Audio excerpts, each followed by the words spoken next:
Assalamualaikum. Terima kasih kerana sudi menonton channel Jejak Air Tawar. Kepada yang belum subscribe, jangan lupa subscribe, okay? So video kali ini saya buat khas untuk tahun baru. Jadi kita baru saja meninggalkan tahun 2022 dan kita telah memasuki ke tahun 2023. Sebenarnya dengan tahun baru ni saya nak recap semula peristiwa-peristiwa penting pada tahun 2022 yang berkaitan dengan perairan air tawar negara kita. Tapi mungkin pada segelintir orang apa yang saya akan kongsikan ni pada mereka tak penting, tapi pada saya ia adalah sesuatu yang agak penting, sama ada berkaitan dengan perairan negara kita maupun hidupan akuatik yang ada di sungai-sungai dekat negara kita ni. Tanpa melengahkan masa lagi, kita terus ke peristiwa penting yang pertama.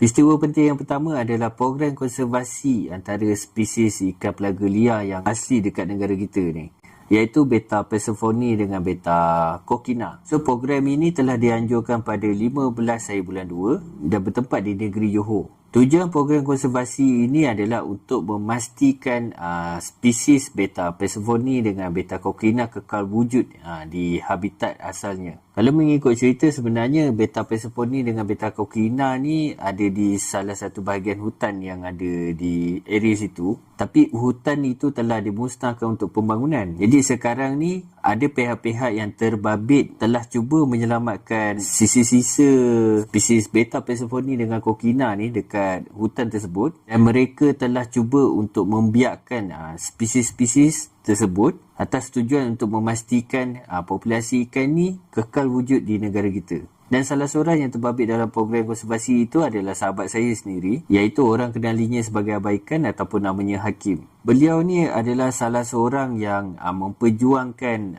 nasib Betta Persephone dengan Betta Coquina ni, dan dia antara individu terawal yang cuba menyelamatkan populasi spesies Betta Coquina dengan Betta Persephone ni. Dan berkat usaha gigih beliau dan juga pihak-pihak yang lain, akhirnya program konservasi ini berjaya diwujudkan. So, program konservasi ini turut membabitkan beberapa pihak yang berkaitan, contohnya macam Jabatan Perhutanan dan pelbagai pihak lagi. Dan mereka cuba untuk mencari lokasi baru yang sesuai untuk melepaskan spesies beta ni, iaitu di sebuah hutan yang masih tidak terusik, dan mereka telah mereservekan khas untuk program konservasi ini. So, dengan cara itu kita dapat memastikan ikan-ikan tu kekal membiak di situ. Kenapa program ini penting? Sebab kalau korang nak tahu, sebenarnya Betta Persephone dengan Betta Coquina ni dia tak wujud di mana-mana tempat di dalam dunia ni. Dia hanya wujud di hutan yang berada di negeri Johor itu. Korang bayangkanlah kalau diorang tak selamatkan masa hutan tu dimusnahkan, ikan-ikan tu pupus untuk selamanya tanpa ada legasi. Korang bayangkan kalau orang tak ambil pot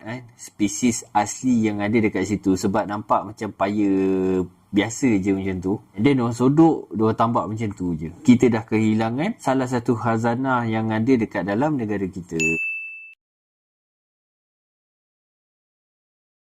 Peristiwa yang kedua adalah kemunculan semula klise Nami. So pada bulan Julai 2022, ada seorang pemancing telah berjaya mendaratkan ikan klise Nami ni, dan dia sendiri pun tidak sangka bahawa ikan yang dia dapat tu adalah ikan klise, sebab masa tu dia sebenarnya tengah arrange trip untuk memancing ikan toman. Kenapa peristiwa ni sangat penting? Kalau korang nak tahu, klise Nami ni sebenarnya dah tak ditemui sejak 20 tahun yang lalu tau. Jadi ramai yang menyangkakan ikan ini telah pupus sebenarnya. Dan jenis klise Nami ni hanya wujud di Tasik Gubir, ataupun ada yang memanggilnya sebagai Tasik Ulu Muda. Jadi secara asasnya, sebelum wujudnya empangan Gubir tu, empangan Sungai Ulu Muda ni memiliki spesies klise yang agak berbeza dengan klise-klise yang ada di sekitar Malaysia ni. Perbezaan ketaranya adalah pada dia punya sisik dengan dia punya insang. Sebab di sisik dengan insangnya ada corak yang seakan batik, tapi dia tak sama dengan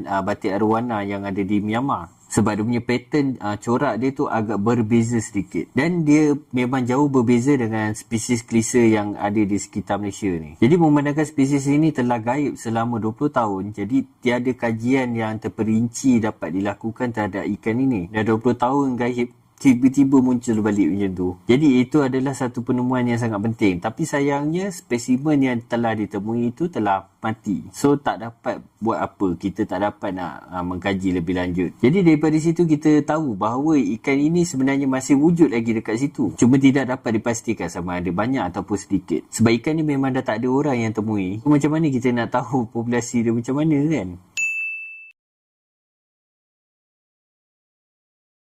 Okey, peristiwa yang ketiga adalah pertandingan memancing baung ekor merah. Pertandingan ini telah dianjurkan pada bulan September dan bertempat di negeri Pahang. Pertandingan ini diadakan di lembangan Sungai Pahang yang berada di daerah Jerantut, Pahang. Pada saya ini adalah peristiwa yang agak penting juga sebab kita sedia maklum kemunculan baung ekor merah ataupun baung siam dekat negara kita ni ia telah mengganggu kestabilan biodiversiti dekat negara kita ni. Sebab ikan ni membawa masalah kepada kita punya populasi ikan tempatan. Pertama adalah persaingan habitat. Yang kedua adalah persaingan makanan. Disebabkan sifatnya yang lebih rakus daripada spesies-spesies predator yang ada dekat Malaysia, ia telah menyumbang banyak kepada pengurangan spesies tempatan. So benda tu secara tak langsung akan memberi impak kepada kita punya ekosistem. Jadi efort oleh pihak Jabatan Perikanan ni harus dipuji sebab ini adalah salah satu usaha untuk mengurangkan spesies pendatang dekat negara kita. Walaupun dalam pertandingan tu dia target baung ekor merah saja, insyaAllah akan datang mungkin orang akan anjurkan untuk target spesies-spesies ikan yang lain. Mungkin ikan peacock bass, ikan bandaraya. So alhamdulillah pertandingan tersebut telah mendapat sambutan yang sangat baik sebab memang ramai masyarakat tempatan yang mengeluh dengan masalah yang berpunca daripada baung ekor merah ataupun baung siam ni. So kepada yang tak tahu, baung ekor merah ni adalah diimport daripada negara Thailand. Taburannya memang ada di sekitar negara-negara Indochina saja, iaitu Thailand, Vietnam. Dia tak wujud di negara kita. Kita ada juga spesies baung tempatan, ada banyak juga spesies. Cuma kita memang tak ada spesies baung ekor merah ni. Kena ingat itu adalah spesies ikan pendatang. Kalau korang sayangkan perairan negara kita, korang sayangkan ekosistem kita, korang sayangkan spesies ikan tempatan, make sure jangan lepaskan ikan pendatang. Okey, peristiwa yang keempat. Peristiwa yang keempat ni pada saya agak kritikal. Satu peristiwa yang sangat kritikal dan pada saya pentinglah untuk kita semua ambil serius, iaitu penemuan ikan peacock bass. Peacock bass dekat Sungai Perak. Jadi ini bukanlah satu berita yang baik. Sudah pasti ia adalah satu berita yang buruk, terutama sekali berkaitan dengan ekosistem Sungai Perak dan juga populasi ikan tempatan dekat Sungai Perak. Kita sedia maklum satu masa dulu pernah berlaku satu kes iaitu sangkar pecah dekat Teluk Intan, dan daripada kes tu telah banyak spesies pendatang yang agak agresif iaitu spesies predator telah terlepas ke dalam sungai. Contohnya macam baung ekor merah, patin cor pelaya dan ada beberapa spesies asing lagi. Tiba-tiba ditambah pula dengan kemunculan ikan peacock bass. Peacock bass yang telah ditemui dekat Sungai Perak ni. Yang lebih kritikalnya, setakat ni diorang dah jumpa ikan peacock bass tu 60 km daripada tempat asal yang dia dilepaskan satu masa dulu. Jadi saya ada kongsikan tentang penemuan ikan peacock bass dekat Sungai Perak ni di salah satu video saya. Jadi kalau korang nak tahu lebih lanjut, korang boleh tonton dekat situ.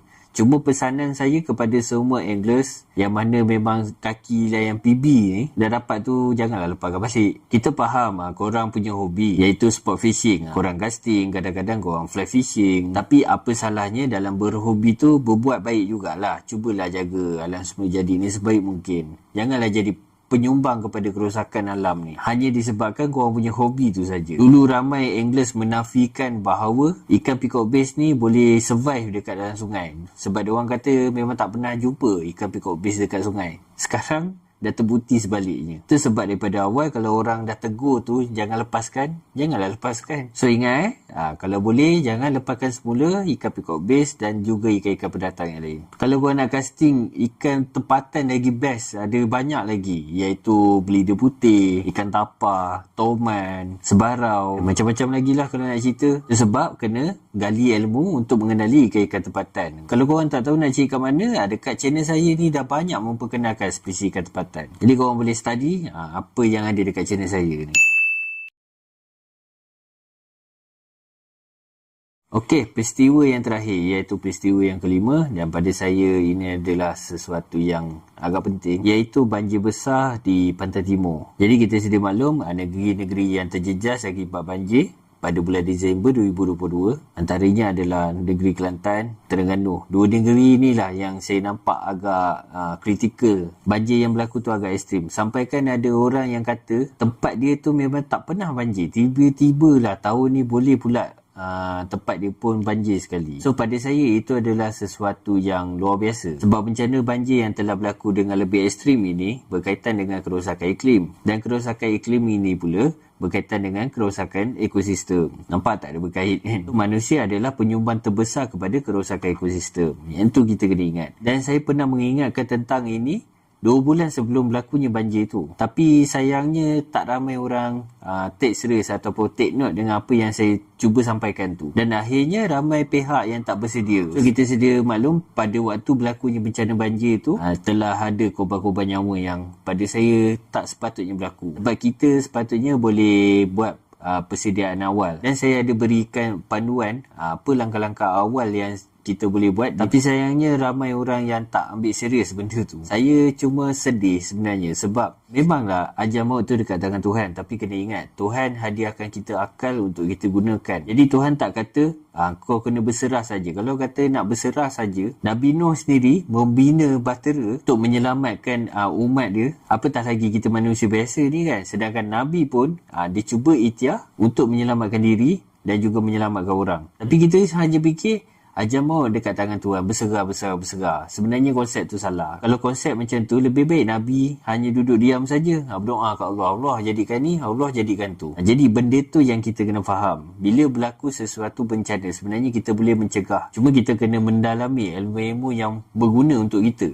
Jadi kat video tu saya ada guide macam mana kita nak predict ataupun jangkakan banjir sama ada berlaku ataupun tidak dekat tempat kita, apa yang kita perlu buat kalau banjir nak berlaku dekat tempat kita, dan apa nak buat bila banjir tu sudah berlaku di tempat kita. So saya ucapkan takziah kepada keluarga-keluarga mangsa yang telah terkorban di dalam bencana banjir baru ni. Semoga kita semua ambil benda itu sebagai satu pengajaran dan satu peringatan untuk diri kita juga. InsyaAllah kita cubalah mengubah diri kita, menggali lagi ilmu, sebab mencari ilmu tu adalah satu tuntutan. InsyaAllah kita sama-sama berdoa semoga kita semua ni dilindungi oleh Allah Ta'ala dan sentiasa dirahmati oleh Allah Ta'ala. Okey, itu sajalah 5 peristiwa yang penting. Sebenarnya ada macam-macam lagi peristiwa yang berlaku sepanjang tahun 2022 ni, baik berkaitan dengan kita punya perakhiran dan juga hidupan akuatik. Tapi saya ambil 5 poin utama ini sebagai satu penanda aras